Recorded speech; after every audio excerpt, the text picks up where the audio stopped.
আমরা বাঙালিরা গরম ভাতে ভর্তা অনেক পছন্দ করি।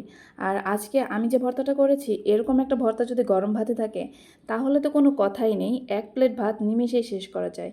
আসসালামু আলাইকুম প্রিয় দর্শক, কুক উইথ আফরোজা ব্লগে আপনাদের সবাইকে স্বাগতম জানিয়ে আজকে আবারও নতুন একটি ইউনিক ভর্তা রেসিপি নিয়ে আপনাদের সামনে হাজির হয়েছি। আশা করছি আজকের ভর্তাটা আপনাদের কাছে অনেক ভালো লাগবে। আর এই ভর্তাটা বানাতে খুব বেশি উপকরণ লাগে না, ঘরে থাকা কিছু উপকরণ দিয়েই খুব মজার এই ভর্তাটা তৈরি করে নিতে পারবেন খুব সহজেই।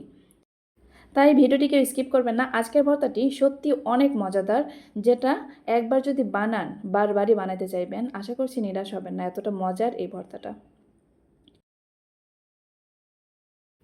এই ভর্তাটা বানানোর জন্য আমার লাগবে বেগুন। এখানে আমি বেগুনগুলো কেটে ভালো করে ধুয়ে নিব। প্রথমে বেগুনগুলো কেটে আমি পানিতে চুবিয়ে রাখবো যেন কালচে কালার ধারণ না করে। এখানে দুটো বেগুন আমি কেটে নিয়েছি। এখন পানিতে ভালো করে ধুয়ে নিব। আর এই ভর্তাটা বানানোর জন্য আরও লাগবে আমার বাদাম। এখানে আমি কাঁচা চীনাবাদাম নিয়েছি। এখানে আপনারা ভাজা চীনাবাদামও নিতে পারেন, বা খাওয়ার জন্য যে খোসা সহকারে বাদাম থাকে সেটাও ছিঁড়ে নিতে পারেন। মাত্র 2 চা চামচ চীনাবাদাম আমি এখানে নিয়েছি। আর ভর্তা করতে লাগবে আমার কিছু পেঁয়াজগুলোও কেটে নিব। মূলত এই ভর্তা করার জন্য যা যা উপকরণ লাগবে প্রথমে আমি তা গুছিয়ে নিচ্ছি।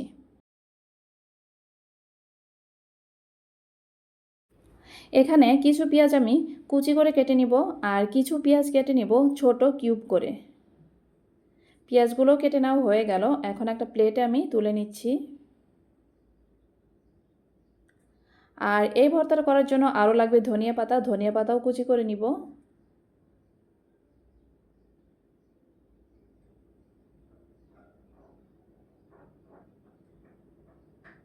ধনিয়া পাতাও কুচি করা হয়ে গেছে, প্লেটে নিয়ে নিচ্ছি।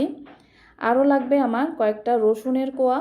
আমি অফ ক্যামেরাতে রসুনের কোয়াগুলো ছিলে নিয়েছি।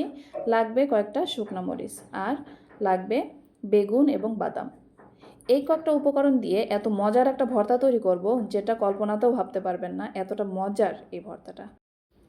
এখন কেটে ধুয়ে রাখা বেগুনের মধ্যে দিয়ে দিলাম সামান্য একটু লবণ এবং হলুদের গুঁড়া ও মরিচের গুঁড়া। এই তিনটে উপকরণ দিয়ে ভালো করে বেগুনগুলো মাখিয়ে নিব।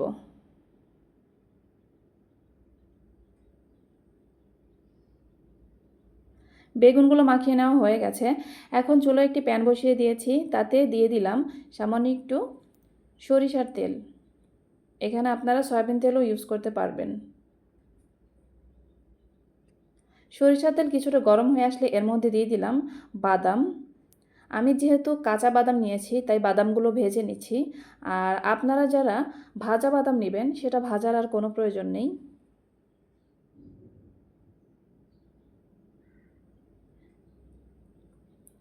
বাদাম ভাজতে ভাজতে যখন বাদামগুলো ফেটে ফেটে যাবে তখন এগুলো তুলে নিব। তখন বুঝে নেবেন বাদামগুলো ভালো করে ভাজা হয়ে গেছে এবং সুন্দর একটা ফ্লেভার বের হবে। ভাজা বাদামের যে সুন্দর একটা গ্রান, সেটা বের হলেই বুঝতে পারবেন যে ভাজা হয়ে গেছে। একদম প্রপারভাবে বাদামগুলো ভাজা হয়ে গেছে। বাদামগুলো তুলে একই কড়াইতে দিয়ে দিলাম কয়েকটা শুকনা মরিচ।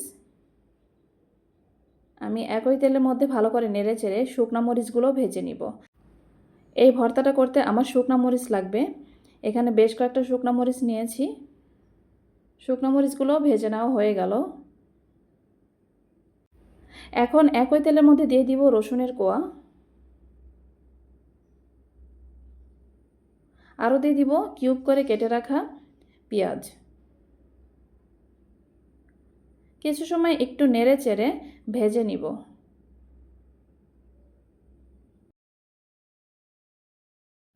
আজকের এই ভর্তাটা সত্যি অনেক মজার একটা ভর্তা।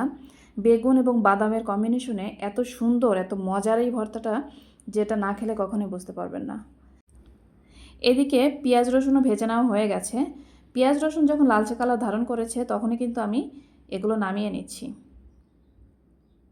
এখন একই কড়াইতে আবারও সামান্য একটু তেল দিয়ে পেঁয়াজ কুচি করে রেখেছিলাম যেগুলো, সেগুলো কিন্তু ভেজে নিব। আপনারা যারা বিভিন্ন রকমের ভর্তা খেতে পছন্দ করেন আমার চ্যানেলটি চাইলে সাবস্ক্রাইব করে রাখতে পারেন, কেননা আমার চ্যানেলে প্রতিদিন একটা করে ভর্তা রেসিপি আপলোড হয়। অনেক রকমের মজাদার ইউনিক ভর্তা রেসিপি পেতে আমার চ্যানেলটি সাবস্ক্রাইব করে পাশে থাকা বেল আইকন প্রেস করে দিবেন, যেন নতুন কোনো ভিডিও আপলোড করলে বা নতুন কোনো ভর্তা রেসিপি আপলোড করলে আপনাদের কাছে নোটিফিকেশন যায়, আর নোটিফিকেশন ধরে আপনারা এই মজার মজার ভর্তাগুলো দেখে নিতে পারেন।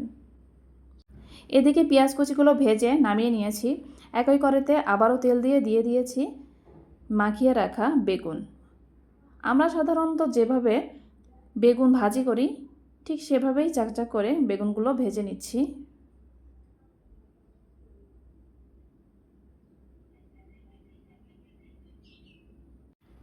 ভিডিওটি দেখতে দেখতে যারা এ পর্যায়ে চলে এসেছেন এখনও একটা লাইক দেননি, একটা লাইক দিয়ে আমার ভিডিওটি কন্টিনিউ করবেন। আপনাদের একটা লাইক আমার এই ভিডিওটা অনেক দর্শকের কাছে পৌঁছে দিবে। এদিকে সব কিছুই ভেজে নেওয়া হয়ে গেছে, বেগুনও ভেজে নিয়েছি। এখন ভর্তা করার পালা। তার জন্য এখানে একটা বাটনা নিয়েছি। আজকের ভর্তাটা বাটনাতেই করব।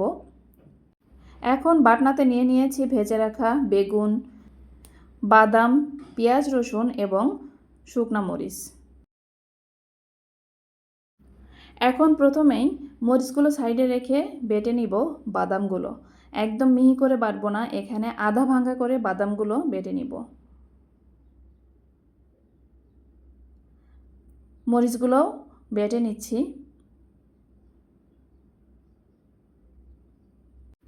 এখন ভেজে রাখা পেঁয়াজ রসুনও বেটে নিচ্ছি।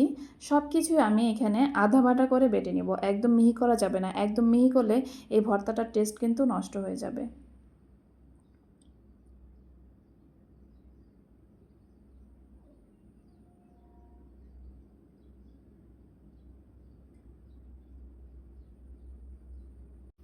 সব কিছু ভর্তা করার পরে এখন সবশেষে ভর্তা করে নিব ভেজে রাখা বেগুনগুলো। একসঙ্গে মিশিয়ে ভর্তা করে নিব। এখন হাতের সাহায্যেই ভর্তা করে নিব। ভালো করে সব কিছু মিশিয়ে এই ভর্তাটা কমপ্লিট করব। এই ভর্তা করতে এখন নিয়ে নিলাম কয়েকটা কাঁচা পেঁয়াজ কুচি, নিয়ে নিলাম সামান্য একটু ধনিয়া পাতা। এখন হাতের সাহায্যেই পেঁয়াজ আর ধনিয়া পাতা একটু চটকিয়ে নিব। এমনভাবে চটকিয়ে নিব যেন পেঁয়াজগুলো একটু থেতো থেতো হয়ে যায়। এখন দিয়ে দিলাম সামান্য একটু সরিষার তেল। পেঁয়াজ এবং ধনিয়া পাতার সঙ্গে সরিষার তেল দিয়ে ভর্তা করে এখন দিয়ে দিলাম ভেজে রাখা পেঁয়াজ। সেগুলো দিয়ে ভালো করে একসঙ্গে সব উপকরণ মিশিয়ে ভর্তা করে নিব।